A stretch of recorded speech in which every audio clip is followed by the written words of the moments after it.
सतनाम श्री वाहेगुरु वाहेगुरु। सतनाम श्री वाहेगुरु। नानक आया कल तारन गुरु नानक आया। नानक आया कल तारन गुरु नानक आया। चलो चल रल मिल दर्शन करिए सतगुरु नानक आए ने। चलो चल रल मिल दर्शन करिए सतगुरु नानक आए ने। चलो चल पव सागर मिल तरिए ओ कलयुग तारन आए ने। चलो चल पव सागर मिल तरिए कलयुग तारन आए ने। सतगुरु नानक आए ने। सतगुरु नानक आए ने। चलो चल रल मिल दर्शन करिए सतगुरु नानक आए ने। वाहिगुरु जी का खालसा वाहिगुरु जी की फतेह। ज्ञान त्यान किछ कर्म न जाना, सार न जाना तेरी।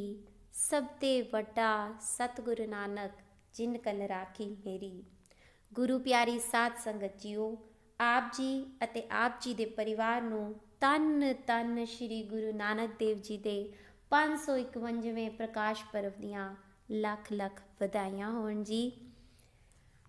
आज जो है गुरु नानक देव जी का 551वां प्रकाश पर्व है। 30 नवंबर 2020 की इस पावन घड़ी में मेरे द्वारा एक छोटा सा प्रयास है गुरु नानक देव जी के जन्म के बारे में आपको परिचय करवाने का, और उन्होंने अपने जीवन में किस तरह से इस कलयुग के अंदर जन्म लेकर और इस भवसागर को भवसागर में तैराने के लिए हमें किस तरह से मार्गदर्शन किया, और इन्होंने कौन कौन सी जो है वाणियाँ, जिन्हें पंजाबी में गुरमुखी में वाणी कह के उच्चारण किया जाता है, जो गुरु ग्रंथ साहिब में इनकी वाणियाँ संकलित हैं, और इन्होंने किस किस तरह से भ्रमण किया और उसे किस नाम से जाना जाता है, पूरी दुनिया का विश्व भ्रमण किया है इन्होंने, उसके बारे में इस वीडियो के अंदर हम जानेंगे। सबसे पहले हम गुरु नानक देव जी के जन्म के बारे में जानते हैं कि गुरु नानक देव जी का जन्म जो है वो रावी नदी के किनारे स्थित तलवंडी नामक गांव में कार्तिक पूर्णिमा को खत्री कुल में हुआ था। तलवंडी पाकिस्तान में पंजाब प्रांत का एक शहर है। कुछ विद्वान इनकी जन्म तिथि 15 अप्रैल 1469 मानते हैं, किंतु प्रचलित तिथि जो है वो कार्तिक पूर्णिमा ही है, जो अक्टूबर नवंबर में दिवाली के 15 दिन बाद आती है। गुरु नानक देव जी के पिताजी का नाम मेहता कालू जी और इनकी बहन माता का नाम माता तृप्ता देवी था, और इनकी बहन का नाम नानकी था। तलवंडी का नाम आगे चलकर ननकाना साहिब पड़ गया, जो सिखों का धार्मिक पवित्र स्थल है, जहाँ एक गुरुद्वारा भी बना है। गुरु नानक देव जी बचपन से ही प्रखर बुद्धि के बालक थे, जिसके लक्षण इनमें बचपन में ही दिखाई देने लगे। लड़कपन से ही ये सांसारिक विषयों से उदासीन रहा करते थे। पढ़ने लिखने में इनका मन नहीं लगा। 7-8 साल की उम्र में स्कूल छूट गया, क्योंकि भगवत प्राप्ति के संबंध में इनके प्रश्नों के आगे अध्यापक ने हार मान ली तथा वे इन्हें ससमान घर छोड़ने आ गए। तत्पश्चात सारा समय वे आध्यात्मिक चिंतन और सत्संग में व्यतीत करने लगे। बचपन के समय में कई चमत्कारिक घटनाएं घटी, जिन्हें देखकर गांव के लोग इन्हें दिव्य व्यक्तित्व मानने लगे। बचपन के समय से ही इनमें श्रद्धा रखने वालों में इनकी बहन नानकी तथा गांव के शासक राय बुलार प्रमुख थे। बाबा जी का विवाह बालपन में ही 16 वर्ष की आयु में गुरदासपुर जिले के अंतर्गत लाखोकी नामक स्थान के रहने वाले मूला की कन्या सुलखनी जी से हुआ। 32 वर्ष की अवस्था में इनके प्रथम पुत्र श्रीचंद का जन्म हुआ। 4 वर्ष पश्चात दूसरे पुत्र लक्ष्मी चंद का जन्म हुआ। दोनों लड़कों के जन्म के पश्चात 1507 में गुरु नानक देव जी मर्दाना, लहना, बाला और रामदास इन 4 साथियों के साथ तीर्थ स्थल पर यात्रा पर चले गए। गुरु नानक देव जी चारों ओर घूमकर उपदेश करने लगे।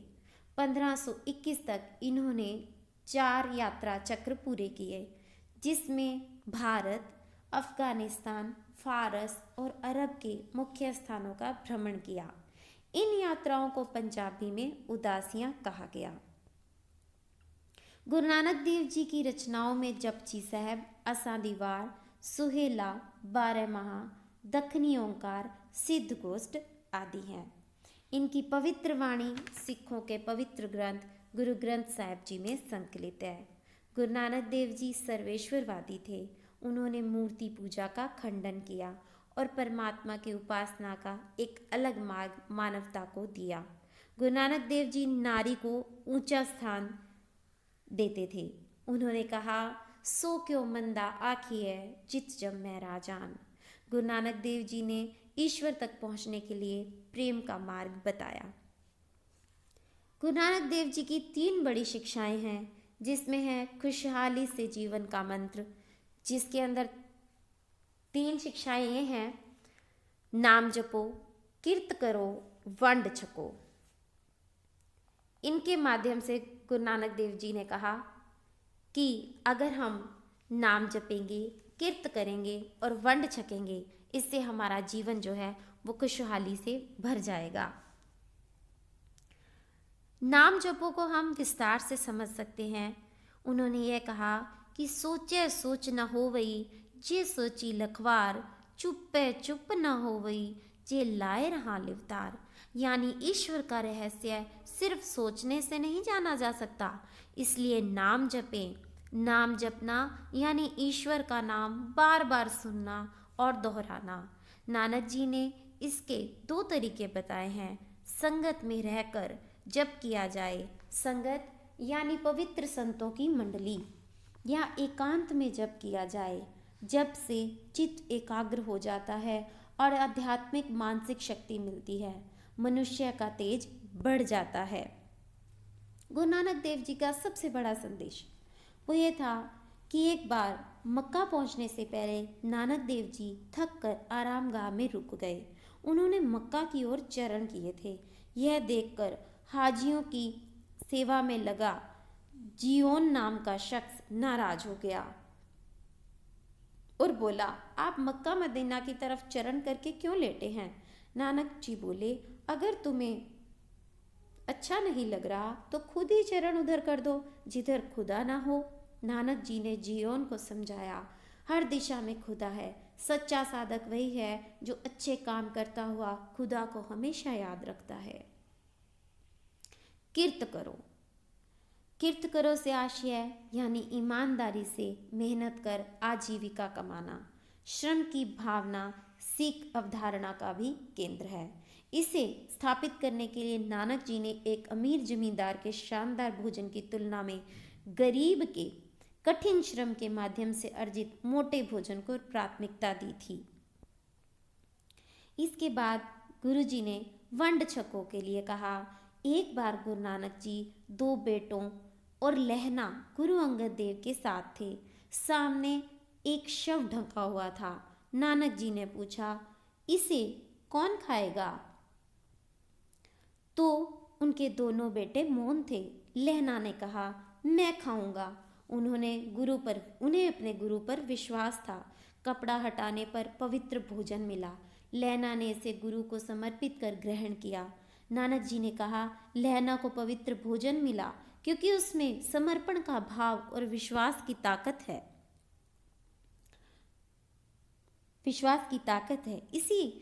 इसी आधार पर आय का 10वां हिस्सा साझा करते हैं, जिसे दसवंध कहते हैं। इसी से लंगर चलता है। गुरु नानक देव जी को आजीविका के लिए दूसरों के यहाँ काम भी करना पड़ा। बहनोई जयराम जी के जरिए वे सुल्तानपुर लोधी के नवाब के शाही भंडार की देखरेख करने लगे। उनका एक प्रसंग प्रचलित है। एक बार वे तराजू से अनाज तोलकर ग्राहक को दे रहे थे, तो गिनते गिनते जब 11, 12, 13 पर पहुंचे तो उन्हें कुछ अनुभूति हुई। वे तोलते जाते थे और 13 के बाद 13, फिर 13 और सब 13 ही 13 कहते गए।